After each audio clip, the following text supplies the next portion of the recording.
सच्चिदानन्दरूपाय विश्वोत्पत्त्यादिहेतवे तापत्रयविनाशाय श्रीकृष्णाय वयं नुमः। यं प्रव्रजन्तमनुपेतमपेतकृत्यं द्वैपायनो विरहकातर आजुहाव पुत्रेति तन्मयतया तरवोऽभिनेदुस्तं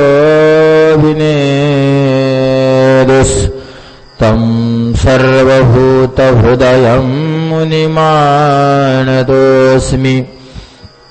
मनोजवं मारुततुल्यवेगं जितेन्द्रियं बुद्धिमतां वरिष्ठं वातात्मजं वानरयूथमुख्यं श्रीरामदूतं शरणं प्रपद्ये। श्री रुक्मिणी माता की।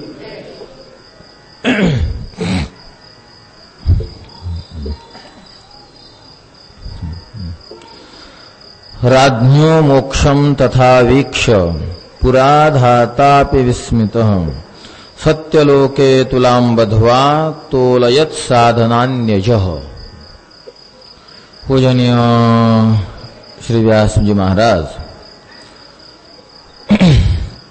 यांच्या श्री भागवत महात्म्यातील प्रथम अध्यायातील 18व्या श्लोकाचं वाचन वर्तमान आपण केलेलं आहे। आज याचं चिंतन आपल्याला करायचं आहे। आपण पूर्ण विचार पाहिला की भागवतासारखं मनःशांतीसाठी साधन नाही, पण भागवत ऐकण्यासाठी जन्मांतरे भवेत पुण्यम तस्माद् भागवतम लभेत। अनेक जन्माचं पुण्य आपल्या पदरी असेल तरच आपल्याला भागवत प्राप्त होते, अन्यथा आपल्याला भागवताचं श्रवण घडत नाही। उदाहरण द्या की ज्यांना भागवत प्राप्त झालं नाही म्हणून देवांचं उदाहरण दिलं। स्वकार्य कुशला असुरा, आपलं काम साधण्याकरता अत्यंत कुशल चतुर असणारे देव सुद्धा आपली पूर्ण चातुराई वापरूनही ते भागवत नाही प्राप्त करू शकले। त्यांनी चापलुशी केली। शुकाचार्यांच्या समोर सगळे देव हजर झाले। आचार्यांनी अभक्तांतान विज्ञायन ददौ कथामृतम, या सगळ्या देवांना अभक्त समजून शुक महाराजांनी यांना भागवत न देता ते परीक्षिती महाराजांनाच त्या भागवत रूपी अमृताचं पान महाराजांनी करवलं। आणि याच्यावरून सिद्ध झालं की श्रीमद भागवती वार्ता देवानामपि दुर्लभा सुरानामपि दुर्लभा। भागवत हे देवांना सुरांना सुद्धा दुर्लभ अशा प्रकारचं आहे, म्हणून भागवताचा काही आगळा वेगळा महिमा आहे।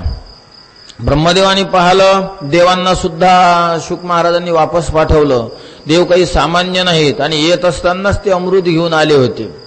अजून काही काही वेगवेगळ्या प्रकारच्या मागण्या जर शुक महाराजांनी परीक्षितांनी केल्या असत्या तर नक्कीच अशा प्रकारे त्याही पूर्ण होऊ शकल्या असत्या। देवांना परत पाठवलं। मग काय केलं, शुकाचार्यांना भागवत ऐकवलं। बरं मग माफ करा, परीक्षितींना भागवत ऐकविलं। शुकाचार्यांनी त्या भागवताचं कथन अशा प्रकारे केलं। भागवताची चर्चा सुरू झाली। 7 दिवस पूर्ण झाल्यानंतर परीक्षिती मुक्त झाले आणि ही खबर ब्रह्मदेवाकडे आली। म्हणजे पूर्ण विषयच ब्रह्मदेवांना कळाला। देवांनी प्रयत्न केला, ते नापास झालेत। देवांना अपयश आलेलं आहे आणि अपयशानंतर कथेला आरंभ झालेला आहे। कथेला आरंभ झाला, बरेच जण कथा श्रवणा, तो विषय पुढे आहे, पण इथं भागवत महिमा म्हणून थोडासा त्याचा उल्लेख येऊन राहिला। पद्मपुराण अंतर्गत आहे। सामान्यतः 284 ते 259 अध्यायापर्यंत हा पद्मपुराणातला विषय। भागवताचा महिमा यात गायलेला असल्यामुळे तो भागवताच्या आरंभी 5 अध्यायाच्या रूपाने दिला। तर हा विषय पूर्ण पाहला। देवांना परत पाठवलं, हेही ब्रह्मदेवाच्या दृष्टीत आहे। देवांना परत पाठवल्यानंतर परीक्षितींना महाराजांनी कथा सांगितली। भरपूर जण कथेच्या श्रवणाकरता आलेत। हाही विचार ब्रह्मदेवाने पडताळला आणि परीक्षितीने सांग पूर्ण कथा ऐकल्यानंतर विधिपूर्वक कथेचं अध्ययन केल्यानंतर वाचन केल्यानंतर 7 दिवसातली कथा मोक्षदायिनी आहे। महिन्याची कथा उत्तम लोकदायिनी आहे, वर्षाची कथा सर्व प्रदत्व त्या कथेच्या ठिकाणी राहतं, असं जे वर्णन भागवतामध्ये पद्मपुराणामध्ये आलं ते सगळं ब्रह्मदेवाने पाहिलं. आणि ब्रह्मदेवाला वाटलं यांनी सांगितलं आणि त्यांनी सांगितलं, यावर आपण विश्वास ठेवण्यापेक्षा आता आपण स्वतःच्या भागवताची काहीतरी तुलना करूया. इंद्र जरी असला तरी ब्रह्मदेवापेक्षा सिनियरच आहे, माफ करा ज्युनियर आहे, छोटा आहे त्यांच्यापेक्षा. कारण ब्रह्मदेव होण्याकरता लागणारी साधना ही आणि इंद्राकरता लागणारी साधना तपाच्या दृष्टीनेही ब्रह्मदेव मोठे आहेत, इंद्र लहान आहेत.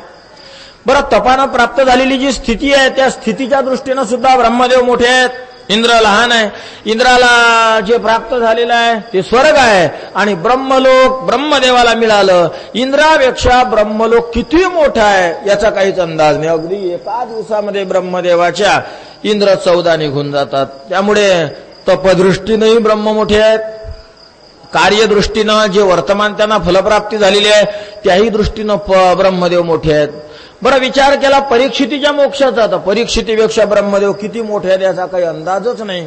जसं लहान लहान अधिकाऱ्यांना स्वतः कधी कधी विहिरी पाहायला, कोण घेतलेल्या व्याजावरच्या बकऱ्या पाहायला, व्याजावरच्या म्हशी पाहायला मोठे मोठे साहेब पाठवतात, पण शेवटच्या चेकिंगला तपासणीला स्वतः येतात, स्वतः विहीर पाहतात, स्वतः बकऱ्या पाहतात, स्वतः म्हशी पाहतात.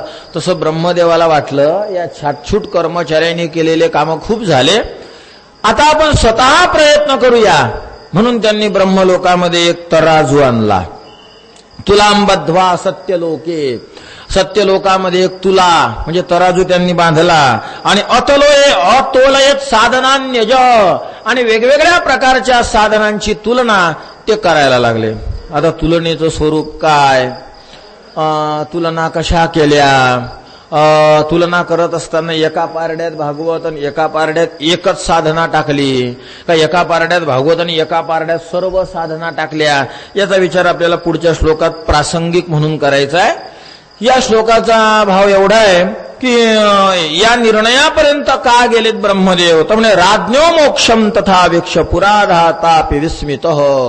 राज्ञो मोक्षम तथा वीक्ष, राजाला मोक्ष प्राप्त झाला परीक्षिती राजाला, आणि परीक्षिती राजाला मोक्ष प्राप्त झालेला पाहून ब्रह्मदेवाला सुद्धा आश्चर्य वाटलेलं आहे. आता यात काय आश्चर्याची घटना आहे बरं? ब्रह्मदेव काही सामान्य नाही. तुमच्या माझ्यासारख्या व्यक्तीला जर आश्चर्य वाटलं तर ठीक आहे, कारण आपण सामान्य आहो. पण ब्रह्मदेव एवढा 100 जन्म ब्राह्मणाचे घेऊन पूर्ण ब्रह्मकर्म केलेली व्यक्ती, महाराज ब्रह्मकर्माची जर लिस्ट आपण पाहिली तर ती वाचायलाच दिवस लागेल, तर आचरण कधी करायचं? ब्रह्मकर्म केलेले 100 जन्म, म्हणजे ब्रह्मदेव एवढे मोठे तपानं असताना परीक्षितीविषयी ब्रह्मदेवांना विशेष काय वाटलं, असं कारण काय आहे त्याचं? महाराज विशेष वाटण्याचं कारण असं आहे, आपण अनेक पद्धतीनं बोलू शकतो. एक तर राजा पृथ्वीवरचा असला तरी राजाला जे मिळालं ते विशेष आहे. काय मिळालं म्हणजे राज्ञो मोक्षम तथा वीक्ष, जे मिळालं तेही विशेष आहे, ज्याच्या द्वारा मिळालं तेही विशेष आहे. कारण ब्रह्मदेवाने साधना केली 100 जन्म, ब्राह्मणाचा जन्म घेऊन साधना केली, दर्शपूर्ण मासादी यागांची साधना केली, आणि एवढी साधना करूनही ब्रह्मदेवाला मोक्ष नाही मिळाला, ब्रह्मदेवाला ब्रह्मपद मिळालं. आणि ब्रह्मपदाचा काय इतिहास आहे सगळ्यांना माहित आहे. अगदी आपण गीता पाहून आहो, आ ब्रह्म भुवना लोका पुनरावर्ती नोर्जुन, म्हणजे ब्रह्मदेवाला सुद्धा आ ब्रह्म भुवना लोका पुनरावर्ती नोर्जुन, तोही पुनरावृत्तीच्या मापाशी झाला. ब्रह्मदेवाला सुद्धा मरावं लागतं, आणि ब्रह्मदेवाला विशेष वाटलं की परीक्षितीला आता मरावं लागणार नाही. मोक्षाच्या दृष्टीने सुद्धा ब्रह्मदेवाला परीक्षिती महान वाटायला लागले. आ ब्रह्म भुवना लोका, गीतेमधला हा जो श्लोक आहे या ठिकाणी जे आ पद आहे याला शास्त्रामध्ये अभिविधी म्हटल्या माफ करा अभिविधी म्हटल्या जातं. आणि कुठं कुठं आ पदाचा अर्थ मर्यादा येत असतो. मर्यादा पदाचा अर्थ होते ज्याला आ पद लागलेला आहे त्याला सोडून द्यायचं आणि इतर अर्थाचं ग्रहण करायचं. आणि अभिविधी त्याला म्हटलं जातं ज्याला आ पद लागलेलं आहे त्यालाही ग्रहण करायचं. जसं भागवतामध्ये एका ठिकाणी आलं पा, निगम कल्पतरोर गलितम फलम शुकमुखादमृत द्रव संयुतम, पुढे काय, पिबत भागवतम रसम आलयम पदच्छेद करा. रसम आलयम मुहुरहो रसिका भुवी भावुका आलयम. तर इथं आ पद आलं आणि गीतेमध्ये आलेलं आ ब्रह्मभुवनाल्लोका पुनरावर्तिनोर्जुन. तर इथं अभिविधी घ्या आणि कोणी म्हणतं इथं मर्यादा घ्या. मर्यादा म्हणून ज्या ठिकाणी लागलेलं असते त्याला म्हणतात, त्याला सोडून घ्यायचं. आ ब्रह्मभुवनाल्लोका कोण कोण मरतं याचं वर्णन करणारा तो श्लोक आहे. आ ब्रह्मभुवनाल्लोका कोण कोण मरतो म्हणे आ ब्रह्मदेवाला लावला आ, मग ब्रह्मदेवही मरतो का? हो, ज्याला आ लागला त्यालाही ग्रहण करायचं. म्हणजे ब्रह्मदेव सुद्धा मरतो, हा त्या आ ब्रह्मपदाचा अर्थ झाला. आणि इकडं भागवतामध्ये निगम कल्पतरोर गलितम फलम शुक मुखात अमृत द्रव संयुतम. निगम म्हणजे वेदरूपी कल्पतरूचं झाड आहे. निगम कल्पतरो हो, वेदरूपी वृक्षातून गळालेलं फळ आहे. निगम कल्पतरोर गलितम फलम शुकमुखात. आणि त्या फळ असंच नाही पडलेलं, त्याला शुकाचं मुख लागलेलं आहे. शुकमुखात अमृतम द्रव संयुतम, ते खाली खाली आलेलं आहे. आणि एकदम भद्दिशी खाली येऊन पडलं तर फळ फुटून जाईल, तर तसं नाही आलेलं. टीकाकार त्याचा अर्थ प्रकट करतात, वेदातून सुटलं, व्यासांच्या चोचीमध्ये पकडल्या गेलं. असंच क्रमाक्रमाने पहिले नारदाच्या, मग ब्रह्मदेव धरा, आधी जर जायचं भगवान विष्णू धरा, त्यांनी पकडलं, त्यांच्याकडून ब्रह्मदेवाला मिळालं. ब्रह्मदेवानी नारदांना सांगितलं, नारदाचं हातात झेलून नारदाने व्यासांच्या हातात टाकलं. व्यासांच्या हातातून मग ते आलं पुढे शुकाचार्यांच्या हातात पडलं. शुकाचार्यांच्या हातातून मग ते परीक्षितींना प्राप्त झालं. मग आता झाडावरून फळ या क्रमाने आलेलं असल्यामुळे खाली येऊन ते भद्दिशी पडून फुटलेलं पण नाही. एकदम झाडावून आलं आणि जर खाली पडलं असतं तर मग फुटलं असं म्हणता आलं असतं, पण एवढ्या लोकांकडून आलं. बरं, मग या भागवताचं आम्ही काय करावं? आलयम शुकमुखा निगम कल्पतरोर गलितम फलम शुकमुखात अमृत द्रव संयुतम. पुढे काय? पिबत भागवतम रसम आलयम. या भागवत रूपी रसाचं पान तुम्ही करा. कुठपर्यंत? म्हणे आलयम. आलय या पदाचा अर्थ असा झाला, दोन्ही अर्थ घेतले जाऊ शकतात, पण इथं श्रीधराचार्यांनी अभिविधी असा अर्थ केला. डायरेक्ट टीका या श्लोकावर लिहत असताना अत्र मी माझ्या संस्कृतमध्ये सांगतो, अत्र आ अभिविधार्थक ग्रहणीय. आचार्यांचे शब्द वेगळे असू शकतात. या ठिकाणी आ हा उपसर्ग अभिविधी म्हणून ग्रहण करा. म्हणजे काय करा? अभिविधी म्हणून ग्रहण केला की याचा अर्थ ज्याला लावला त्यालाही ग्रहण करायचं. आणि लय पदाचा अर्थ होते मंडळी मोक्ष. मोक्षामध्ये सगळा लय झालेला असतो. पंचकृत पंचमहाभूत याला लय चिंतन म्हणून एक वेदांतामध्ये चिंतनही मांडलेलं आहे. पृथ्वी जी आहे, मानायचं की पृथ्वीचं कारण सगळ्यांना कारण दृष्टीने पाहत पाहत पाहत पाहत जायचं, याला लय चिंतन म्हटलं जातं. जसं दिवाळीच्या किंवा दिवाळीचे भांडे कुंडे बाया धुतात, तुमच्याकडे दसऱ्याला धुतात सगळी स्वच्छता, आमच्याकडे दिवाळीला करतात. लक्ष्मीच्या आधीच तुमच्याकडे तयारी होते. तर दिवाळीच्या आधी जी स्वच्छतेचा कार्यक्रम सुरू होतो, तर त्याच्या आधी जर एखाद्या बाईच्या व्यक्तीच्या घरामध्ये जर भांडे कुंडे पाहिले तर 4-5 डबे दिसतात. 4-5 डबे. आणि जेव्हा ती धुवायला लागते, स्वच्छ करायला लागते, तेव्हा 4-5 नाही 40-50 डबे दिसतात. मग हे आणले कुठून? शेजाऱ्याच्या घरात ठेवले होते का तिच्याच घरात काही पेव केलेला आहे त्याच्यात ठेवले होते? आता पेवात धान्य ठेवतात बुवा, डबे ठेवलेलं पहिल्यांदाच ऐकलं. काहीनं पेवात ठेवले होते का कुठं शेजाऱ्याच्या घरी नेले होते का कोण्या पाहुण्याच्या घरी नेलेले होते? तिला विचारलं, का ग मावशी आम्ही आधी आलो होतो तर तुझ्या घरी 4-5 डबे होते, आता 40-50 कुठून आले? तर मावशी म्हणते या डब्यात ठेवायला काहीच नाही. आता अलीकडे लय असं होऊन राहिलं, घराईमध्ये डब्यात ठेवायला काहीच नसते. काय कलीचा महिमा आहे. शेतकरी सगळं विकत राहणार, ज्याच्या त्याच्या घरामध्ये सामान उद्याचं लागणार आज आणल्या जातं. काय पूर्वी भरलेले असायचे पेव, आम्ही पेव पाहिले. मग तुमचं तर काही प्रश्नच नाही, तुम्ही एवढे पाहिले असतील की 1-2 पेवातून तुम्ही वाचलेही असा, म्हणून इथपर्यंत आल्या. किती पेव होते जुने महाराज. ज्वारी 2-2, 3-3 वर्षापर्यंत त्यात ठेवलं जायचं. काय बेचव लागत होती ती भाकरी. तेव्हा ठेवलं की एवढं चव नव्हती राहत म्हणतात ना. म्हणून म्हटलं मग काय बेचव लागो, पण धान्य तर साठवल्या जायचं, धान्य तर सांभाळल्या जायचं. एका एका माणसाच्या घरी एवढं धान्य असायचं.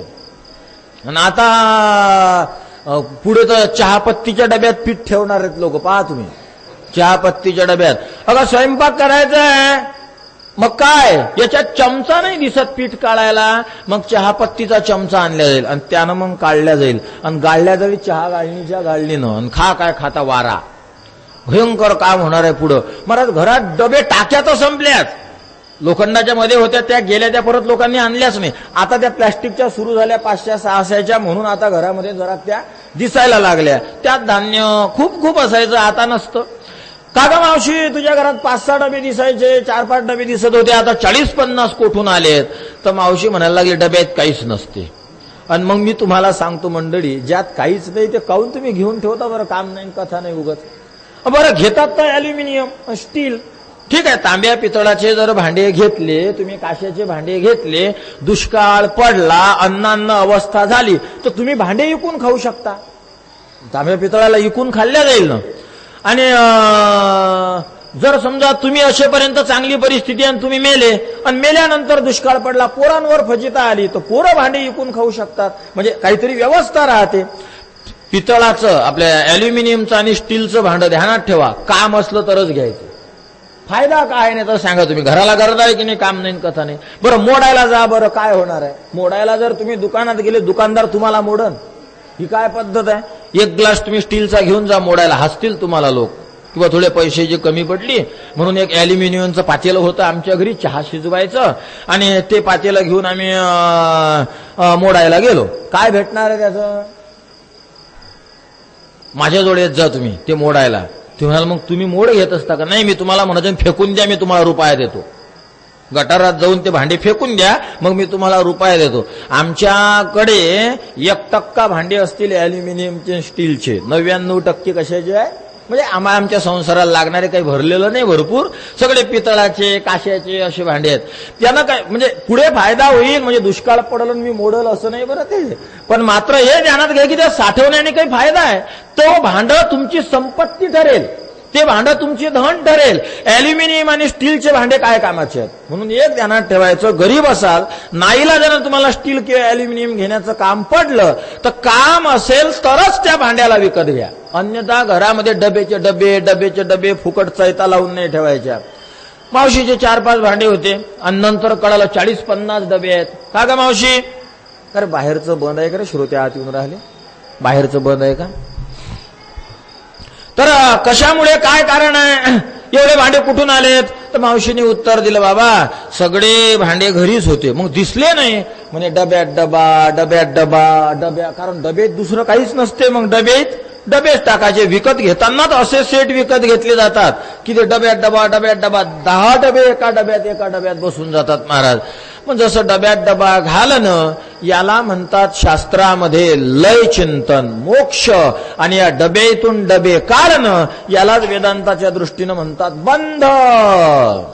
कारणातून कार्य बाहेर काढा, सृष्टी वाढवा. परत कारणातून कार्य बाहेर काढा, सृष्टी वाढवा. कारणातून कार्य बाहेर काढा, सृष्टी वाढवा. अशी विस्तीर्ण जे आहे तो बंद आहे. आणि सगळं कार्य कारणात घाला आणि एक दिवस ते तादवस्थ करून स्थिर करा. याला शास्त्रामध्ये म्हटलं जातं मोक्ष.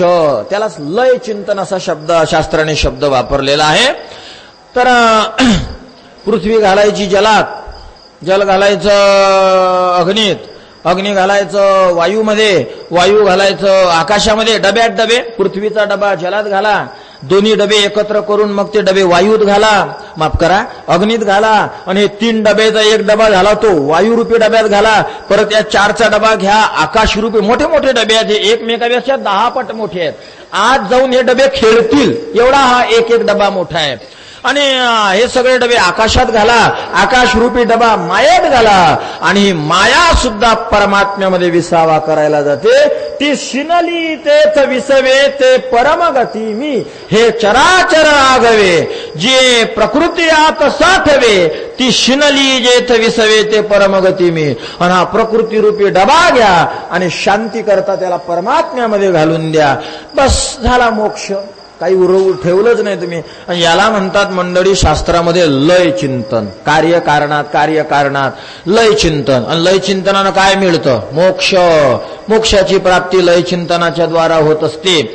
आणि भागवतकार म्हणतात आलयम भागवत कुठपर्यंत ऐकायचं म्हणे आलयम, मोक्ष भेटला तुम्हाला तरी सुद्धा भागवताचं श्रवण करा.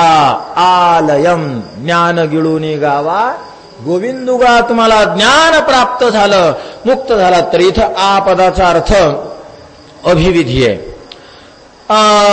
जर समुद्र काठाच्या दृष्टीने एखाद्या वेळेस जर संस्कृत बोलायचं झालं, एखाद्याचं घर आहे मतदानामुळे बंद असेल कदाचित बाहेर,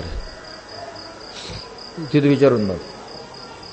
हा, तर अशा समुद्राच्या काठावर एखाद्याचं घर आहे आणि त्याला विचारलं, भाऊ तुमचं घर कुठं आहे? मी समुद्राच्या काठावर. गेलो त्याच्या घरी, त्याची जमीन पाहिली. बरं तुझी जमीन कुठपर्यंत आहे? तो जर संस्कृत बोलणारा असेल तर तो आपल्याला अशा पद्धतीनं सांगेल. मी सांगतो पहा तुम्हाला, मम क्षितिः मम भूमिः मम अवकाश आ समुद्र, म्हणजे आ समुद्र म्हणजे समुद्रापर्यंत माझी जमीन आहे. कारण ज्याला आ लागला त्याला जर आपण ग्रहण करावं तर समुद्राला आ लागला. समुद्राच्या काठावर राहणाऱ्या माणसाचा समुद्र आहे का? नाही. आलय, मोक्षामध्ये भागवत श्रवण आहे. आ ब्रह्मभुवन लोका, ब्रह्मदेव झाला तरी मरण आहे. पण आ समुद्र क्षिती, माझी जमीन म्हणे आ समुद्र आहे, म्हणजे हेही माझं आहे समुद्रही माझा आहे. असं कधी होईल का? समुद्र एका व्यक्तीचा असतो का? काहीतरी विशिष्ट किलोमीटर पर्यंत देशाची सीमा सोडून आत असतो फक्त देशाचा. काहीतरी सांगितलं कोण 300 किलोमीटर असतं म्हणे, तर तेवढ्यापर्यंत तो देशाचा राहतो. मग त्याच्या पुढं कोणाचाच नाही, पुऱ्या जगाचा राहत असतो. आपल्या देशाला लागून 300 किलोमीटर पर्यंत राहतो. मग ती मावशी जेव्हा आपल्याला म्हणेल की आ समुद्र क्षितिः, आ समुद्र ममावकाश, आ समुद्र मम भूमी, समुद्रापर्यंत माझी भूमी आहे, याचा अर्थ समुद्र सोडा आणि उरलेली हिची जमीन असा अर्थ घ्या. पण आ ब्रह्मभुवना लोका, या ठिकाणी ब्रह्मदेवाला सोडून सगळे मरतात असं नाही. तोही पुनरावृत्तीच्या मापाशिक झाला. ज्ञानोबाराय म्हणतात ब्रह्मदेव सुद्धा मरणार आहे. माझा ब्रह्मदेव मरणार आहे. मरत कोण असते? जो मुक्त झाला तो मरते का बद्ध मनुष्य मरत असतो? जो बद्ध आहे तो मरते. तुकाराम महाराजांना विचारलं ना, महाराज तुमचं मरण कधी आहे, जरा आम्हाला तिथी सांगून ठेवा म्हणजे आम्ही समारंभ बिमारंभ करू. कारण साधे साधे लोक जर मरण सांगतात तर तुकाराम महाराजांनी मरण आगाऊ जर आपल्याला सांगून ठेवलं तर काय विशेष आहे? महाराजांना विचारलं, महाराज सांगा बरं तुम्ही कधी मरणार आहात? तुकाराम महाराज म्हणतात मी आणि मरण, अहो मरण माझे मरून गेले, माझ्याला केले अमर, माझं मरणच मेलेलं आहे. का बरं मेलं तुमचं मरण? कारण मी मुक्त झालो. जो मुक्त असतो तो मरत नाही. आणि परीक्षिती झालेला आहे मुक्त, आणि ब्रह्मदेव मरणार आहे. त्याची तारीखही नक्की आहे. 100 वर्ष तो पक्का जगत असतो. फक्त आपले 100 वर्ष, त्याच्या 100 वर्षामध्ये थोडासा का नाही खूप मोठा अशा प्रकारचा फरक आहे. आपली मी एक दिवस टोटलच केली होती. ब्रह्मदेवाच्या एका दिवसामध्ये काही 1 कोटी काही 47 लाख असे काहीतरी आपले जन्म होतात. गणित काढलं होतं आम्ही एकदा. तर एवढे आपले खूप अशा प्रकारचे जन्म होत असतात. तर ब्रह्मदेव मरणार आहे आणि राजा परीक्षिती मरणार नाही. आणि हे ब्रह्मदेवानं पाहिलं. राज्ञो मोक्षम तथा वीक्ष, परीक्षितीचा मोक्ष ब्रह्मदेवाने पाहला. अरे बापरे, मी मरणार आहे, मला सुद्धा मरावं लागणार आहे. या परीक्षितीला मी घडवलं, या सृष्टीची रचना करणारा मी आहे.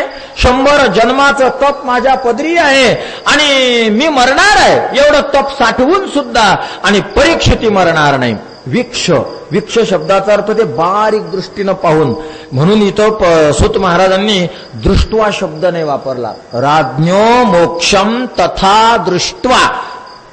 छंदात काहीच फरक नसता पडला. छंद जसाचा तसाच राहिला असता, अनुष्टुप छंद. राज्ञो मोक्षम तथा वीक्ष पुरात हातापि विस्मित. दृष्ट्वा शब्दाने वापरला, वीक्ष शब्द वापरला. वीक्ष म्हणजे स्वतःच्या जीवनाकडेही पाहिलं, परीक्षितीच्या जीवनाकडेही पाहिलं, स्वतःच्या फळाकडेही पाहिलं, परीक्षितीच्या फळाकडेही पाहिलं. बारीक अनुशीलन करणं याला म्हटलं जातं वीक्षण करणं. आणि दृष्ट्वा म्हणजे फक्त या डोळ्यांनी टकमक टकमक पाहणं, याला दृष्ट्वा म्हणतात. इथं शब्द दृष्ट्वा नाही. सूत महाराजांनी किंवा व्यास महाराजांनी म्हणा वीक्ष पदाची रचना केलेली आहे. महाराज याच कारणानं आपण कवित्व नसतं करायचं. काय तपाच्या दृष्ट्याच वेगळ्या असतात. तपाची नजरच वेगळी असते. आपल्याला काही म्हणजे काहीच मेळ नसतो. आपण रचना करावी, काय श्रद्धा लोकांच्या खूप वेगळ्या वेगळ्या असतात. आपण रचना केलेले ओव्या, आपण रचना केलेले श्लोक याचं पाठांतर आपले शिष्यमंडळ करू शकतात. तुम्ही किती जरी विदुष असले ना तर लिहा ग्रंथ, पण तो असा लिहा की ज्याला बाजारामध्ये दुकानामध्ये पुस्तक म्हणून विकल्या जाईल अशा पद्धतीनं, आणि तो रचनात्मक पद्यात्मक नसावा. असा गद्यात्मक सरळ मराठी भाषा संस्कृत भाषात्मक लिहायचं. श्लोक रचायचे नाही, कधी ओव्या रचायच्या नाही. त्यानं काय होतं, ते पाठ करतील शिष्यमंडळ. तसं काय ओव्याची कमी आहे का श्लोकांची कमी आहे? काय महाराज, बाप बाप बाप. यत्करौंच मिथुनादेक मवधिक काम मोहितम, हा या सृष्टीतला पहिला श्लोक मानला जातो, जो वाल्मिकीच्या मुखातून तपाच्या द्वारा निघाला होता. आधी कवी वाल्मिकींना मानला जातो. तर सगळं आहे. आपली बुद्धी व्याकरण पाहिल, आपली बुद्धी व्याकरण पाहिल. व्याकरण पाहायला गेली आपली बुद्धी की सिद्धांत सुटल, आपली बुद्धी सिद्धांत पाहायला लागली की व्याकरण सुटल, आपली बुद्धी परत व्याकरण पाहायला लागली की आपला छंद सुटल, आपली बुद्धी छंद पाहायला लागली की आपल्या बुद्धीतून इतर दर्शनाचा सिद्धांत सुटल, आपण त्या सिद्धांताला पाहायला लागलो की आपला प्रतितंत्र सिद्धांत सुटल. आपली नजर किती पुरणार आहे. थंडीमध्ये 4 फुटाचं उपरणं घेऊन 5 फुटाचा माणूस जेव्हा झोपायला जातो आणि 1 फूट रुंद आहे आणि 4 फूट लांब आहे असं उपरणं, आता यांच्या खांद्यावर असणारं असं उपरणं, लांब किती आहे 4 फूट, रुंद किती आहे 1 फूट, आणि तो मनुष्य झोपायला गेला. थंडी कडाक्याची आहे, त्याची कशी फजिता होईल तशी आपल्या कवित्वाची फजिता होते. मग तोंडावर ओढावं, पायाकडून जातं, पायावर ढकलावं, तोंडाकडून जातं, या हातावर ठेवावं, हा हात उघडा पडतो, या हातावर ठेवावं, हा हात उघडा पडतो. आपलं पूर्ण उघडा उघडीच होत राहील, असंच होत राहील. आम्ही बी लागलो होतो पूर्वी कवित्व करायला. आबांना ओव्या वाचून दाखवल्या. आबा म्हणले गाढवा, ज्ञानोबारायांनी लिहिलेल्या कमी आहेत, नाथ महाराजांनी लिहिलेल्या कमी आहेत, ज्ञानोबारायांनी लिहिलेल्या ओव्या कमी आहेत, त्यांचे अभंग तुला कमी पडतात. मग तेव्हापासून ते आहे लिहिलेलं. 4-2 संतांचे चरित्र विरितलं लिहिले होते. फार मोठे मोठे मराठीतले संस्कृत मधले जबरदस्त शब्दांच्या रचना करून लिहिल्या होत्या. मी एक गीतेचं वर्णन केलेली ओवी तुम्हाला म्हणून दाखवतो, पहा काही कळते का. काकली मधुरा स्फुट, हे मधुराचे 2 तट, सज्ञाना काकली अज्ञाना मधुरा स्फुट. काहीच कळालं नाही. मग त्याचा खूप विस्तार आहे. मी रचलेली ही ओवी आहे, काही वेदातली नाही, कोण्या महात्म्याची नाही, काही नाही. आबांनी म्हटल्यापासून परत मग आम्ही ती रचना बंद केली. तर जसं 4 फुटाचं उपरणं फुटभर रुंद आपण घेतल्यावर जशी आपली फजिता व्हावी तशी आपल्या कवित्वानं आपली फजिता होईल महाराज. आपण व्याकरण पाहायला जर गेलो, व्याकरण पाहायला गेलो की आपला छंद सुटत. आपण जर छंदामध्ये अनुष्टुप छंद आहे, एकादश छंद आहे, त्यात रचायला गेलो तर आपलं व्याकरण सुटून जाईल. व्याकरण पाहायला गेलो आपला सिद्धांत सुटून जाईल. काय काय सुटन याचा कोणत्याच पद्धतीने आपल्याला अंदाज लावता येत नाही. म्हणून आपण नाही कवित्व करायचं. या ठिकाणी शब्द वापरला सूत महाराजांनी, राज्ञो मोक्षम तथा वीक्ष. या ब्रह्मदेवाने राजाचा मोक्ष पाहला, म्हणे नुसता डोळ्याने नाही पाहला, वीक्ष मनाने पाहला, बुद्धीने पाहला, विचार केला. कारण दृष्टवा शब्द सुद्धा या अनुष्टुप छंदामध्ये बसला असता, श्लोक असाही होऊ शकला असता. राज्ञो मोक्षम तथा दृष्ट्वा पुराधातापि विस्मित सत्यलोके तुलां बद्ध्वा तोलयत साधनान्यज होऊ शकला असता असा हा श्लोक. पण नाही केला सुतांनी. का नाही केला? दृष्टवा फक्त चर्मचक्षुला लागत असते आणि वीक्ष हे विचार डोळ्यांना लागत असते, शास्त्र चक्षुला लागत असते, मनचक्षुला लागत असते. परिशीलन केलं आणि विचार केला, मी ब्रह्मदेव आहे, माझ्याजवळ तप आहे, मी बद्ध आहे, मला मरावं लागणार आहे, आणि हा राजा परीक्षिती मर्त्य लोकातला आहे आणि हा मुक्त झालेला आहे. राज्ञ मोक्षम तथा वीक्ष, हा कधीच मरणार नाही. हे ब्रह्मदेवानी खाली दृष्टी टाकून पाहिलं, साधना पाहिली. मग तर ब्रह्मदेवाला खूपच आश्चर्य वाटलं. स्वतःच्या साधनेकडे पहिल्यांदा पाहिलं. मी काय साधना केली? मी 100 जन्म ब्राह्मणाचे घेतलेत. हा बरं, त्रिकाल संध्या केली. महाराजा संध्येचं गणित असं आहे, देवपूजा सुतकात चालते की नाही माहित असलेलं सांगा. सुतकात चालते की नाही? नाही चालत. सरळ सरळ नाही चालत. सुतकामध्ये देवपूजा आपण नाही करू शकत. सुतकामध्ये चप्पल नाही घालायला चालत तर देवपूजेचं विधान दूर. सुतकामध्ये टोपी तर अगदी माहीतच आहे, चप्पल नाही चालत, टोपी नाही चालत, कपाळाला सधवा असतील बाया तर कुंकू नाही चालत. अगदी खूप बारीक बारीक विधान आहे. खरं बारीक सुतकाचा विचार केला तर कोणाशी बोलायला सुद्धा चालत नाही, एवढं बारीक सुतकाचा विचार केलेला आहे. असा आहे महाराज सुतक. सुतकामध्ये पूजा चालत नाही. परमार्थाच्या दृष्टीने विचार करा, बाकीचं जाऊ द्या. हे चप्पल घालणं बिप्पल घालणं, देवपूजा नाही चालत. हो नाही म्हणजे मग आम्ही त्रिकाल संध्या करणार आहोत, आम्हाला जर सुतक पडलं तर संध्या करा, सोड नाही, संध्येला सूट नाही. मग का मंत्र जपायचे का वेदाचे? नाही, मग त्याच्यासाठी स्पेशल मंत्राची व्यवस्था केली. म्हणजे उलट सुतकामध्ये आनंद होण्याऐवजी जास्त पीडा होऊन राहिली. कारण वेदाचे मंत्र संध्या करत असताना म्हणावे, आणि जर तुम्हाला सुतक पडलं तर काही स्मार्त मंत्रांचा उल्लेख करा. बरं, मग स्मार्त मंत्र मोठ्यानं म्हणायचे का? नाही, उपांशू जप मनातल्या मनामध्ये करा. जे केशवाय नमः, माधवाय नमः, अच्युताय नमः आणि असं म्हणून ऋषिकेशाय नमः म्हणून जे ओष्टप्रोक्षण आपण करत असतो, हे मोठ्यानं म्हणतो आपण ऋषिकेशाय नमः वगैरे म्हणून. तर ते सुतक काळामध्ये मनातल्या मनात म्हणायचं. तोंड उलवायचं नाही, जोऱ्यानं म्हणायचं नाही, कोणाला ऐकू येऊ द्यायचं नाही, असं विधान शास्त्राने केलेलं आहे. म्हणजे पहा, सुतकामध्ये देवपूजा चालत नाही, पण सुतकामध्ये संध्या सोडा लागत नाही. ते ब्राह्मण कर्म ब्रह्मदेव म्हणायला लागला मी केलेलं आहे. परीक्षितीला जेव्हा जेव्हा सुतक पडलं तेव्हा त्यानं परमार्थ थांबवला का नाही? म्हणजे त्याला तेवढा काही काळानं आराम भेटला. पण माझी साधना अव्याहत चालू आहे, अखंड मी साधनेमध्ये रत आहे, ही आहे माझी साधना. आणि लगेच परीक्षितीच्या साधनेकडे नजर टाकली. काय केलं परीक्षितीनं? लहानपण पाहिलं, काहीच नाही. थोडा किशोरावस्थेत आला, काही नाही, उड्या मारल्या, काहीच नाही. थोडासा पुढे पाळा तारुण्यात, काही नाही, राजगादीवर बसला. हे बापा बिपा लवकरच चालले गेले. राजगादीवर बसला, चालवायला लागला. पुढे नाही म्हणे यज्ञ बिज्ञ. यज्ञात काय करायला लागते याला? नुसतं पत्नी घेऊन बसायचं, बाकीचे तर सगळे दुसरे लोक करून राहिले. धन करोड अब्जावधी आहे. जन्मेजयाने थोडंसं अडवलं, पण मात्र पूर्ण अजून धनाचं ठिकाण दाखवून ते धन परीक्षितीने मिळवून पुढचा अजून यज्ञ खूप चांगल्या सात्विक धनाने पार पाडला. म्हणजे आलेशाही जीवन आहे याचं, काहीच नाही केलं. बरं बघा बरं, या मोक्षाच्या आधी यानं काय केलं? काही नाही, एका ऋषीच्या गळ्यामध्ये साप टाकला आणि तो ऋषी चिडला. म्हणे अरे बापरे, काय याची साधना? म्हणे यानं ऋषीचा अपमान केला. हो, सामान्य व्यक्तीचं सुद्धा अंतःकरण जर आपण दुखवलं तर महान पापाची उत्पत्ती होते. वर्मस्पर्शी जर आपण बोलत राहिलो ना नेहमी नेहमी कोणाचं मन दुखवून, तर आपली समयसूचकता बुद्धी जाते. म्हणे हे पक्क ध्यानात ठेवायचं सगळ्यांनी. आणि कीर्तन प्रवचन करणाऱ्यांनी तर पक्क ध्यानात ठेवायचं. काही काहींचं असं असते, ज्ञान भरपूर असते, कोण उभे राहिले की काहीच सांगता येत नाही. काही काहींजवळ ज्ञान काहीच नसते, पण 2 तास कुठे निघून जातात काहीच कळत नाही. आपल्याला असं वाटते 5च मिनिट झाले की काय, धिंगाणा चिंगाणा, असं वाटते अजून हे कीर्तन चालायला पाहिजे होतं, अशी आपल्याला अपेक्षा असते. तर पाहिलं जीवन मागचं, तर परीक्षितीने उलट शाप घेतलेला आहे. शापित जीवन आहे परीक्षितीचं. बरं, घरी गेला. मग पुढे काय झालं? त्या ऋषीने आपल्या शिष्याला पाठवलं. परीक्षितीला शाप कळाला. बरं, शाप कळाला आणि एकदम भुडुक्कनी भागवत ऐकलं का परीक्षितीने? शाप कळाला बरोबर काही व्यवस्था केली शिन राज्याची. एवढं मोठं राज्य एका सेकंदात नाही, कारण त्याची काहीतरी पुढे व्यवस्था लावून द्यायला पाहिजे. जर नाही लावून दिली तर पाप होईल. राजानं जर राज्याची व्यवस्था लावली नाही तर राजाला अनंत कल्पापर्यंत नरकात राहावं लागेल. त्याची थोडीफार बोलचाल केली शिन. यात किती वेळ गेला आणि उरले किती दिवस, आणि त्यात त्यानं भागवताचं श्रवण केलं.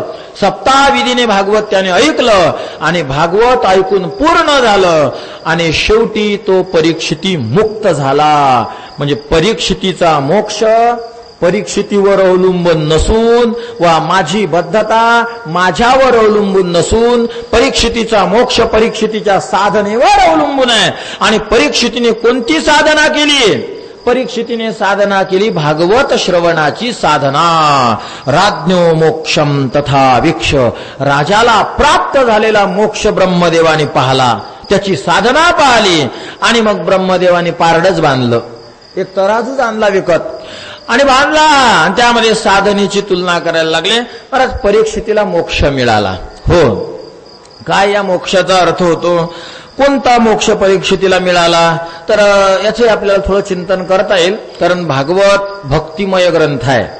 या ठिकाणी शब्द जरी मोक्ष असा आलेला असेल तरी आत्यंतिक दुःखाची निवृत्ती, परमानंदाची प्राप्ती असा जो वेदांतामध्ये निर्गुण दृष्टीनं मोक्ष प्रतिपादन केला जातो, तो भक्तीने मिळत नाही असं मला म्हणायचं नाही. पण थोडासा विचार करणं गरजेचंच आहे. साधना ही करायची, तो मोक्ष मिळवायचा, म्हणजे भक्ती आणि वेदांत काही वेगळा नाहीच आहे, समन्वित शास्त्र आहे, त्यामुळे काही प्रश्न नाही. पण तरी विचार करायला पाहिजे परीक्षितीला मोक्ष कोणता मिळाला. वेगवेगळ्या शास्त्रकर्त्यांनी खूप वेगळे वेगळे मोक्ष सांगितले. आपण मोक्षाचा विचार केला तर तोच 4-5 दिवस पुरेल. अगदी सर्वदर्शन संग्रहानेच 18 पद्धतीने मोक्षाचं प्रतिपादन केलं. हा मोक्ष, तो मोक्ष, तो मोक्ष, या प्रतिभिज्ञांचा मोक्ष वेगळा, नाकुल पशुपतांचा मोक्ष वेगळा, एक काश्मीरी शैव आहेत त्यांचं मांडलेला मोक्ष वेगळा.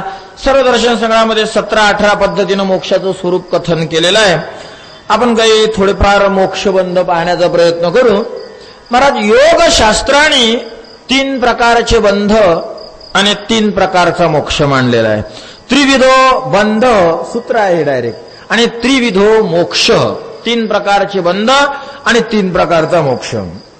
एक वैकृतिक बंध, दुसरा दाक्षिणिक बंध आणि तिसरा प्राकृतिक बंध. आणि मोक्षही असेच, एक वैकृतिक मोक्ष, दुसरा दाक्षिणिक मोक्ष आणि तिसरा मांडलेला आहे प्राकृतिक मोक्ष. 3 प्रकारचे मोक्ष योगशास्त्राने प्रतिपादन केलेले आहेत. पहिला वैकृतिक बंध आणि वैकृतिक मोक्ष. कशाला वैकृतिक बंध म्हणावं, कशाला वैकृतिक मोक्ष म्हणावं? रजो आणि तमो गुणाच्या तावडीतून जीवाने सुटणं याला म्हटलं जातं वैकृतिक मोक्ष. रजो आणि तमो गुणाचं आपल्यावर वर्चस्व राहते, असतेच असते. कधी रजोगुण आणि तमोगुण, सत्वगुणाचा उदय अंतःकरणात झालेले खूप आगळे वेगळे असतात, साधक दृष्टीनेही खूप वेगळे असतात. मुक्त झाला, गुणातीत झाला, किंवा मुक्त होऊन लिहिलेले लिहिलेने सत्वगुणाला आपल्या अंतःकरणामध्ये धारण करून राहिला, हेही खूप क्वचित असतात साधक वृत्तीने सत्वगुणाला धारण करणारे. रज आणि तमोगुणामध्ये जीवन यापन करणारे खूप असतात. वय किती झालं याला किंमत नाही. रजतम गुण अंतःकरणा घेतला गेला की नाही याला किंमत आहे. महाराज, किती मोठं मोठं वय असते पण अंतःकरणामध्ये रजतम गुणाचं साम्राज्य असते. मागून येऊन सुद्धा माझ्या जागेवर का बसला किंवा का बसली म्हणून भांडणारे आहे. सुरुवातीला चतुर्मासाच्या इथं आपले 2 श्रोते होते, एक इथं एक इथं. हात मध्ये लावले त्या स्तंभाला इकडं, एक आजी एक आजी इकडं. मागून म्हणजे 7:30 पावणे 8ला येणार, 7:30ला येऊन उठ. मी पाहतच होतो इथून, उठ. तू का ग उठ? कारण काय? म्हणजे एवढं ती चर्चा करत नसेल पण ती अशी करे प्रवचनामध्ये, हे असं कहून माझी जागा आहे म्हणे. म्हणजे काय करावं बुवा? चतुर्मासाला आपण आलो, भगवंताच्या मंदिरात बसलो, म्हणजे हे संसद आहे. संसद कळते ना, विधान भवन, जिथं निवडून दिलेल्या उमेदवार जिथं सभा घेतात ते. आणि हा निवडूनच दिलेला आहे. समष्टी जीवाच्या कर्मानुसारच परमात्म्याचा अवतार होत असतो. किंवा तुम्ही मी जर निवडून दिलेला नसेल तर जे निवडून दिले त्यांनी हा निवडून दिला. होय, भक्ती केला तैसा पूर्वी धराविधी इच्छा. संतांनी पांडुरंगाला निवडून दिलं आणि आपण संतांना निवडून दिलं. समजा देहू भागातून तुकाराम महाराजांना निवडून दिलं, देहूकरांनी सगळ्या. आपेगाव वगैरे या भागातून ज्ञानोबारायांची निवडणूक झाली, त्या भागातून ज्ञानोबाराय उमेदवार म्हणून निवडून आलेत. आमच्या भागामध्ये सखाराम महाराज निवडून आले. तिकडे अमळनेरकडे सुद्धा संपूर्ण भागामध्ये सखाराम महाराज निवडून आले. आमच्या भागामध्ये खासदार गजानन महाराजांना धरा, आमदार सखाराम महाराजांना धरा. हो, लोकसभा जर दोन्ही पद्धतीचे जर धरले तर गजानन महाराज आमच्या भागातल्या लोकांनी निवडून दिले. इकडं पंढरपुरामध्ये तर, कारण मुंबईमध्ये एकाच गावामध्ये किती खासदार आणि किती आमदार असतात त्याचा काही अंदाज आहे का? तसं या पंढरपुरामध्ये तर इथल्या इथंच लय खासदार आहेत. धोंडोपंत दादा आहेत, गंगू काका आहेत, जेवढे फडकरी आहेत, या सगळ्यांचे पूर्वज म्हणजे निवडून दिलेले उमेदवारच आहेत. आपण म्हणजे आपण काय निवडून देणार पण आहेत. मतदान तर करावंच लागलं. किती चांगले व्यक्ती असतील, काही असतील तरी शिष्य रूपानं तर आपण मागं फिरलो त्यांच्या. आपण नसेल फिरलो तर आपले बापदादे तर त्यांच्या मागं टाळ घेऊन उभे असतील. तर असे निवडून आलेले, आणि या सगळ्यांनी निवडून येऊन एकाला मंत्री केलं. त्याचं नाव काय? विठोबा. त्याचं राजसिंहासन काय आहे? त्याला बसायला काय दिली? ईट. कोण दिली ती ईट? पुंडलिकानं दिली. आणि त्या सिंहासनावर आमचा देव बसलेला नाही. महाराज, जगातले सगळेच राजे बसेल असतात, हा एकटाच राजा असा आहे की हा उभा आहे. उभा आहे असा राजा ऐकला कधी तुम्ही? टीव्हीतला मंत्री पहा, वास्तवातला मंत्री पहा. कोणताही मंत्री पाहतो त्याच्या खुर्चीवर जाऊन आणि शब्दही असा वापरतात की तो आता पंतप्रधानाच्या खुर्चीवर बसला. असं कोणी म्हणते? मुख्यमंत्र्याच्या खुर्चीवर उभा राहिला, पंतप्रधानाच्या खुर्चीवर बसला. एखादा जर पंतप्रधान जाऊन त्या खुर्चीवर उभा राहिला तर लोक म्हणतील हे गेलं. खुर्ची उभं राहायसाठी असते, खुर्ची बसायसाठी असते, पण खरं सांगू खुर्ची उभं राहायसाठीच असते. त्यावर उभं राहणं म्हणजे काय? तत्पर असणं. उभं राहणं म्हणजे काय असणं? तत्पर असणं. यालाच उभं राहणं म्हणतात. अहो तुम्ही या हो, मग तुमच्या स्वागतासाठी आम्ही उभे आहो. उभे आहो म्हणजे काय आहो? तत्पर आहो. देवाची द्वारी उभा क्षणभरी. क्षण म्हणजे खूप कमी काळ आणि उभा म्हणजे तत्पर. तत्पर राहून जर तुम्ही क्षणभर जरी साधना केली तरी सुद्धा तुम्ही एका क्षणात मुक्त व्हाल. आणि तुम्ही जर बसून साधना करोडो काळ केली तरी सुद्धा तुम्ही मुक्त होणार नाही. तुम्हाला वाटते आपण देवाच्या लाईनीत उभं नसतो, देवाच्या लाईनीत आपण बसेल असतो. हो असं काय बोलता? मग उगत चालतो का पुढे? त्याला नाही उभं म्हणत. तत्पर असणाऱ्याला उभं म्हणतात, निवांत असणाऱ्याला बसेल म्हणतात. मग आता तुम्ही मला सांगा, तुम्ही देवाच्या बारीमध्ये उभं राहत असताना उभं राहता का बसता? बसेल असतो आपण. उभं राहा, तत्पर राहा, मग तुम्हाला एका क्षणामध्ये मोक्ष मिळेल. तर हा देह कोण निवडून दिला? साधू संतांनी निवडून दिला. हे म्हणजे मुख्य भवन आहे. आणि विशेष हा आहे की एमएलए बिमेल्यांनाच भवनामध्ये प्रवेश असतो. या भवनाचा असा विशेष आहे, इथं जशी लोकशाही आहे तशी जगात कुठंच लोकशाही नाही. संसदेमध्ये तुम्ही जाऊ शकता, किंवा दिल्लीमध्ये गेलो, भाकर बिकर बांधून नेली आणि खायला सावली सापडत नाही म्हणून चला संसदेत, असं होणार आहे? हो मग आता भाकर बांधून नेली, झाडझुडूप काही दिसून नाही राहिलं, सावली काही नाही कुठं, मग का चला कुठं चालता जेवायला? म्हणे संसदेत. आपली आहे ना, लोकशाही आहे ना, जाऊ शकता तुम्ही भाकर खायला तिथं. हो तहान लागली इकडे तिकडे पाणी नाही, चला संसदेत. जाऊ शकता तिथं? नाही जाऊ शकत. अहो इकडे तिकडे बाथरूमला जायचं आणि कुठं जागा नाही सापडून राहिली, चला संसदेत. संसदेत म्हणजे संसदेत जाऊन संसदेतल्या बाथरूम मध्ये, म्हणजे संसदेत चालण्याचं डायरेक्ट. असं कधी होऊ शकते? सामान्य जनता संसदेच्या पायरीपर्यंत तरी जाऊ शकते? नाही महाराज. इथली जी संसद आहे आणि इथला जो सांसद आहे परमात्मा, हा महाराष्ट्राचा सांसद नाही, हा भारताचा सांसद नाही, हा जगाचा सांसद आहे. आणि यात प्रवेश मात्र नुसत्या मंत्र्यांना नाही. मंत्री कोण? तुकाराम महाराज, ज्ञानेश्वर महाराज, जनाबाई, बहिणाबाई. इथं तुकाराम महाराज आल्यावर जसं दर्शन घेतील तसंच आपल्याला घ्यावं लागतं. काय विशेष आहे? आणि जगाच आहे. महाराज सार्वभौम पंढरपूर पाटणी का महाराज. आणि याचं नाव काय? तुकोबाराय सांगतात ना, विठू पाटील, त्याचे नाव राजा आहे.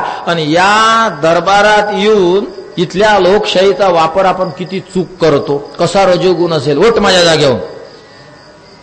अगं मी पहिल्यांदा येऊन बसली, कधी काय येऊन बसली तरी काही चालणार नाही.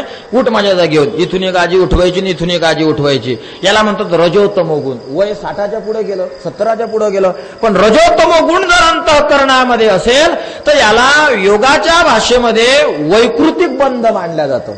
तुम्हाला शिवी द्यावी वाटते का? मग आमचं योगशास्त्र सांगते तुम्ही वैकृतिक बंधामध्ये आहात. तुम्हाला कोणाला मारावं वाटते का? तमोगुणी आहात का तुम्ही? तर समजून चला तुम्ही वैकृतिक बंधामध्ये आहात. तुमचं मारणं आणि शिव्या देणं बंद झाल्या की लगेच तुम्ही समजायचं की तुम्हाला वैकृतिक मोक्ष मिळालेला आहे. विकारांपासून मोक्ष मिळालेला आहे, वैकृतिक मोक्ष. पुढचा मोक्ष मानला जातो दाक्षिणिक मोक्ष. आणि दाक्षिणिक बंध, सत्व गुणाचं कार्य करत असताना सकाम राहणं याला म्हणतात दाक्षिणिक बंध. आणि निष्काम राहणं याला म्हणतात दाक्षिणिक मोक्ष. किती सोपा आहे पा. काम चांगलं करून राहिलो पण त्याच्याकडून अपेक्षा ठेवतो, याला दाक्षिणिक बंध म्हणतात. सोपं उदाहरण, पांडुरंगाच्या पुढे आले. पांडुरंगाच्या पुढे येणं रजोगुणाचं काम आहे का तमोगुणाचं काम आहे का सत्वगुणाचं काम आहे? सरळ आहे, सत्वगुणाचं काम आहे. सत्वगुणामुळे तुम्ही पांडुरंगाच्या दर्शनाला आले, पण उभे राहिले. उभे राहिल्यानंतर काय केलं? मी दर्शनाला आलो देवा तुझ्या, याचं फळ काय हवंय? माझ्या मुलाला नोकरी लागू दे. याला म्हणतात दाक्षिणिक बंध. काम सत्वगुणाचं करता, पण त्या सत्वगुणापासून सुद्धा जर तुम्हाला काही फळ हवं असेल तर त्याला आमच्या शास्त्रामध्ये बंध म्हणतात. जरी सत्वगुणात असाल, भजन करत असाल, कीर्तन ऐकत असाल, प्रवचन ऐकत असाल, पण या प्रवचन कीर्तन रूपी परमार्थापासून जर कशाची अपेक्षा ठेवत असाल तर त्याला शास्त्रामध्ये दाक्षिणिक बंध अशा पद्धतीनं शास्त्रानं संबोधिलेलं आहे. त्याला बंध म्हटलं जातं. आणि तुम्ही जर परमार्थ करत असताना निष्काम करायला लागले तर हा दाक्षिणिक मोक्ष प्राप्त झाला तुम्हाला. पांडुरंगाच्या पुढे आलो काहीच मागत नाही, दाक्षिणिक मोक्ष नाही का. नाथ महाराजांच्या याची गोष्ट सांगतात पूर्वजांची. नाथ महाराज दर्शनाला आले, मुलबाळ काही नव्हतं, पण कधी देवाला म्हणत नव्हते की मला काही द्या, मला काही पाहिजे, मुलबाळ द्या, काही द्या नाही का. काल आपण विचार करून गेलो, गुलाबराव महाराज म्हणतात की लोक, संसारिक लोक मुलाबाळांवर प्रेम करतात. का करतात? ना तर्काला पटत, ना त्यांना विचारल्यावर ते व्यवस्थित उत्तर देऊ शकत. सांगा ना काय कारण आहे, कशासाठी मुलाबाळांवर प्रेम करता, काय कारण आहे, व्यवस्थित कारण सांगा. पागलावानी बोलायचं नाही. म्हणजे तो म्हणतो म्हणून करतो वा बाकीची सगळी दुनिया करते. मी कालच उत्तर दिलं, बाकीची दुनिया करते म्हणून मी करतो असं म्हणणाऱ्याच्या कानाखाली वाजवायची. हे उत्तर नसतं मंडळी. शहाण्या माणसाने हे उत्तर नाही द्यायचं. जे प्रवचन कीर्तन ऐकून राहिले, जे चातुर्मासामध्ये राहून राहिले, रोज भगवंताचं दर्शन घेऊन राहिले, कथा श्रवण करून राहिले, त्यांनी उत्तर द्यायची की लोक करतात म्हणून आपण करतो असं नाही. हे कधीच उत्तर देता कामा नये. तर का करतात मुलाबाळांवर प्रेम, याचं काहीच कारण नाही, काहीच कळायला तयार नाही. तर दाक्षिणिक मोक्ष मी तुम्हाला सांगतो. इथं भानदास महाराज आल्यानंतर देवाच्या पायाला देवाची मान खाली असायची. का बरं देवाची मान खाली असायची? कारण कर्जबाजारी जो असतो त्याची मान खालीच असते. हो, मान्य आहे. अगदी ज्याच्याकडून पैसे घेतले तो जर समोरून आला तर ज्याने पैसे घेतले तो दुसऱ्या गल्लीतून निघून जात राहतो. का? कारण याचा आपल्यावर कर्ज आहे म्हणून भगवंत मान खाली घालायचे, हात कमरेवर असायचे, पण तेही असेचे असे व्हायचे, मान खाली भगवंताची जायची. काहून काही कळाना. झाले भरपूर अशा वाऱ्या चालत राहिल्या. एका वारीला भानदास महाराज आले, मुलगा त्यांना झालेला, आणि येतात भगवंताकडे पाहतात, भगवंताची मान ताठ, हातही कडक, पाय असे सवान ठेवी ना अशा टाचावर करून पाहायला लागला. भानदास महाराज म्हणतात, का रे देवा तू अशा पद्धतीने उभा राहिला याचा काही मला त्रास नाही, चांगली गोष्ट आहे बुवा. म्हणजे माझ्या नजरेत नजर टाकतं, उलट आम्हालाही वाटतं देवाने आमच्याकडे पाहावं. त्या गवळणींकडे भगवंताने तिरपी नजर टाकली. तिरपी नजर माझ्यावर या, ते बसते शास्त्रात. कटाक्ष किरणा त्याला प्रमाण आहे मूळ. कटाक्ष किरणा चांत नमोन्मोहाब्धये नमहा. भगवंतानी वाकडी नजर जरी टाकली तरी आपल्याला मोक्ष प्राप्त होत असतो. कटाक्ष किरणा चांत. ठीक आहे देवा, आमच्याकडे तू पाहिलेला आम्हाला आवडेल, वाकडं पाहिलं तरी आवडेल, तर मग तू सरळ पाहून राहिला, चांगली गोष्ट आहे. पण एरवी तू मान का खाली घालत होता आणि आज का बरं तू मान वर केली, जरा कारण सांगतं का? महाराज म्हणायला लागले, वर मान करण्याचं कारण आहे तुमच्या कडेवरचं. माझ्याकडे वरचं? अरे माझं बाळ, या बाळाचं तुमच्याकडे? हा, ते बाळ मी दिलं. मी दिलं म्हणजे तुमच्या पत्नीने मागितलं होतं की देवा मला खायला प्यायची अपेक्षा म्हणून नाही, म्हातारपणाची व्यवस्था म्हणून नाही, पण तुमची आम्ही वारी करत असतो आणि या वारीला कोणीतरी वारस पुढे लागेल म्हणून कृपया तुम्ही आम्हाला एखादं बाळ द्या. मी ते दिलं, माझा वारस चालवायला. महाराज म्हणतात ते मारून टाक, आम्हाला नको. हे याला म्हणतात दाक्षिणिक मोक्ष. यांना पुढचा मोक्ष भेटला नाही असं मला म्हणायचं नाही, पण एवढ्यावर विचार करा, जो परमार्थ करून राहिलो, जो सत्वगुणाचं कार्य आपल्याकडून होऊन राहिलं, त्या सात्विक कार्याच्या फळाची सुद्धा अपेक्षा न ठेवणं, ज्याला योगाच्या भाषेमध्ये दाक्षिणिक नावाचा मोक्ष म्हटलं जातं. आणि पुढे मानलं जातो प्राकृतिक बंध.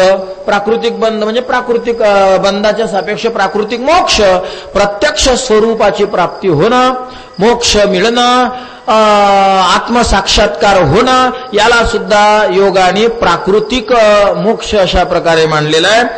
तर हे 3 प्रकारचे मोक्ष मानलेत. रज आणि तम या 2 गुणाच्या तावडीतून सुटणं याला म्हणावं वैकृतिक मोक्ष. सत्वगुणाचं आचरण करावं पण त्याच्या फळाची अपेक्षा करणं नाही, याला म्हटलं जातं दाक्षिणिक मोक्ष. सत्व, रज आणि तम या 3ही गुणाच्या पलीकडे निघून जाणं, निस्त्रय गुण्य अवस्थेवर पोहोचणं, याला शास्त्रामध्ये म्हटलं जातं प्राकृतिक मोक्ष. असे 3 पद्धतीचे मोक्ष योगाने मानलेले आहेत.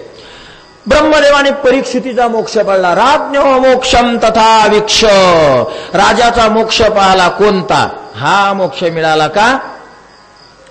तर हा मोक्ष म्हणजे योगाचा मोक्ष आहे.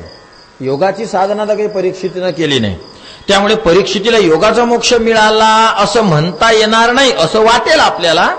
पण महाराज परीक्षितीनं असा मोक्ष मिळवला होता, क्रमाक्रमाने आपल्याला चिंतन करायचंच आहे. एक सहज मराठीमध्ये म्हणत राहतात पहा, हाती के पाव में सब पाव आते. हत्तीच्या पायामध्ये सगळेच पाय येतात. यांनी प्राप्त केलेलं फळ एवढं मोठं आहे की त्यात सगळेच फळं येतात. 100 रुपये म्हटल्यानंतर त्याला संभव प्रमाणच म्हटलं जातं पहा. 100 म्हटले की त्यात 10 रुपये आले, 99 पर्यंत त्यात आलेच आले. 101 म्हटल्यानंतर मग विषय वेगळा आहे. पण परीक्षितीने प्राप्त केलेली जी स्थिती आहे त्यानुसार संभव प्रमाणानुसार हे सिद्ध होते की योगाचा मोक्ष सुद्धा परीक्षितींना मिळाला होता. हे वाक्य नीट ध्यानात ठेवण्याजोगं आहे. संभव प्रमाणाने सिद्ध होते की योगाचा मोक्ष सुद्धा परीक्षितींना प्राप्त झाला होता. शास्त्रामध्ये ज्याला संभव प्रमाण म्हणतात, व्यवहारामध्ये त्याला म्हणतात हाथी के पाव में सब पाव आते. बरं, हत्तीचा कान ज्यानं पाहिला त्यात कोणाचा कान नाही याला सांगा बरं. हत्तीचा कान म्हणजे सूप लोक म्हणतात, पण तो सुपापेक्षाही मोठा अशा प्रकारे असतो. आता सूपही लहान व्हायला लागले, एवढे एवढे सूप झाले पहा, कधी छोटे छोटे. पण किती मोठं सूप असलं तर हत्तीच्या कानापेक्षा मोठा आहे असं नाही. हत्तीचा कान त्याही पेक्षा मोठा आहे. सगळेचे कान हत्तीच्या कानात आले, सगळेचे पाय हत्तीच्या पायात आले, तसे सगळे मोक्ष परीक्षितीच्या मोक्षामध्ये अंतर्भूत आहेत. तर हा योगाचा मोक्ष आहे. 7-8 पद्धतीने मोक्षाचा विचार आपण प्रतिपादित करणार आहोत. त्यामध्ये दुसरा मोक्ष पाहायचा आहे न्यायाचा मोक्ष. न्यायाने सांगितलेला मोक्ष पहा. न्यायमंजिरीमध्ये मोक्षाचं स्वरूप न्यायाचार्य वर्णन करतात. स्वरूपैक प्रतिष्ठान परित्यक्तोऽखिलैर्गुणैः उर्मी षट्कातिगम रूपम तदस्याहुर मनीषिणः. 3 याच्या टप्प्यात स्वरूपावर प्रतिष्ठित होणं 1, परित्यक्त अखिलैहि गुणैहि 24 गुणांनी रहित आत्मस्वरूप करणं 2, आणि उर्मी षट्कातिगम न्यायाचार्य म्हणतात 6 प्रकारच्या उर्मीने रहित आपण होणं याला सुद्धा म्हणतात मोक्ष. या 3 युक्त न्यायाचा मोक्ष मानलेला आहे. स्वरूप प्रतिष्ठिती, 24 गुणरहितता आणि षड उर्मी रहितता एवढ्यांनी युक्त जो आहे तो न्याय आणि वैशिशिकांनी मानलेला मोक्ष आहे. 6 उर्म्यांचाही आपल्याला विचार करायचा आहे. परत 24 गुणांचाही आपल्याला विचार करायचा आहे. स्वरूप अवस्थान, स्वरूप स्थितीचाही विचार करायचा आहे. पुढे न्यायाच्या मोक्षानंतर औडलोमीकारांचा मोक्ष, त्याचा विचार करायचा आहे. मीमांसकांनी जे 2644 सूत्र लिहिले त्यामध्ये मोक्षाचं संशोधन जैमिनीच्या मतानुसार आपल्याला करायचं आहे. उत्तर मीमांसेच्या मोक्षाचा विचार करायचा आहे. भागवतामध्ये जे मुक्तिपंचक सांगितलेलं आहे त्याही मुक्तिपंचकाचा विचार आपल्याला करायचा आहे. आणि शेवटी परीक्षितींना प्राप्त झालेली स्थिती काय असेल याचाही विचार आपल्या सप्तम कॉलम मध्ये करायचा आहे. आणि हे ब्रह्मदेवानी पाहला हा विचार चालू आहे. तुम्ही म्हणाल एवढं ब्रह्मदेवानी पाहिलं का? ब्रह्मदेवानी हे पाहिलं हा अंदाज आपण एवढ्यावरून लावू शकतो. श्लोकात शब्द आहे वीक्ष, राज्ञो मोक्षम तथा वीक्ष. जर दृष्टवा पद असतं तर हा विचार मी केला नसता, कारण नुसतं नजरीने पाहिलं, मग जे डोळ्यानं दिसून राहिलं ते दिसून राहिलं. पण ब्रह्मदेवाने विचारपूर्वक पाहिलं, आणि विचारपूर्वक जे पाहिल्या जातं त्यामध्ये खूप विस्तीर्णता असते. तर त्याचा विचार आपण उद्यापासून करू. पुंडलिक वरदा हरी.